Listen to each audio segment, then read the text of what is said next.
Hi again, Keith Bond from Bond Christian Counseling here. Today, we're wanting to talk about internal family systems and different IFS family relational styles and to understand how we got here. So inside an alcoholic family system, that person, or an addiction family system, that person is choosing to be isolated and alone with their addiction. And so you don't actually have to have alcoholic or drug addicted to have these symptoms show up in your family system. I mean, we're all addicted to our phones, and whenever we choose to be on our phones, we are sending messages to the loved ones around us that whatever is on this phone is more important than you are, so you're going to have to wait. And so what that actually is happening, because I'm going to lay some foundation pieces here so that we can build off of it. First, in every conversation, there are two messages that are happening simultaneously. There is the content message and there's the process message. And so the content is actually the words that are spoken. And the process message is the body language, facial expression, tone, volume, cadence. And so those two messages are happening simultaneously, but the total amount of message is 100%. And so there's a ratio between these two. And the actual ratio is 7% content and 93% process. And so when it comes to relationships, process message is all that matters. And so inside of that home, when I am too busy and I'm on my phone, I am giving unspoken messages through my process message, my body language, that tell my loved ones, this is more important than you. You don't matter. And that creates what I call a download. And so we all download that into our mind. And here's another piece of foundation. The brain itself is the hardware. It's that 3-pound glob of jello in my skull. But the mind is the software. It's the way in which my brain has wired itself. And so that download of what I grew up in, especially ages 0 to 7, I just download it all. And it creates the filters through which I see the world. And my filters may or may not be accurate, depending upon the health of the family system in which I grew up. So hopefully I'm not going too fast, but this is making sense. So watch this. Now, the facts that happen are these tangible experiences out there in the 3 dimensions, but then they go through my senses and through my filters, and that's what creates my opinions.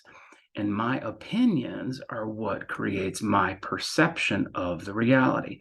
So even separating facts from opinions is a big, big deal. That's why I actually, when I have an opinion, I start it with the words, I imagine, because when I say I imagine, I'm owning that they are my filters, that these are my interpretations of the facts that have gone through my filters, and they may or may not be accurate to the degree that the filters that I'm using are accurate and true. So everybody has their own perception of reality, and that leads to their downloaded personal boundaries. And there's lots of different boundaries, whether it be words or space or um, I can't think of the others right now. I'm trying to go so fast. Here's the big one, that uh, we are responsible for ourselves, not responsible for others. Now, on this spectrum, we are responsible for children and we are responsible for aged adults. And then there's a smattering of the population that can't take care of themselves, such as MR, and they physically disabled or mentally disabled. But here's the point. My download and my filters downloaded a bunch of incorrect boundaries that I've got lots of confusion about what's mine and what's not mine. And so then down here is unhealthy, codependent, or independent, or interdependent relationships. And there's lots of confusion about what's mine and what's yours and what's healthy in the relationship. But notice a healthy, dependent relationship is person A and person B are both taking responsibility for themselves, and then they're doing their best to be responsible to the other person from their personal property. So that's why we would control our language to say, I feel blank, hurt, sad, lonely. When you do a behavior of blank, and notice I'm not saying that you are that behavior. I'm saying this is what it's like for me to be in behavior in relationship with you when you do that behavior. That's not who you are. That's something you do. And if we can talk like that, then I can sit in someone else's experience and not have my shame activated. But most of us have lots of confusion about our boundaries. And so I liken it to a baby mobile. So an internal family systems is like a baby mobile. And um, everything is moving around in its own homeostasis. And so each one of those danglies on the outriggers is a person.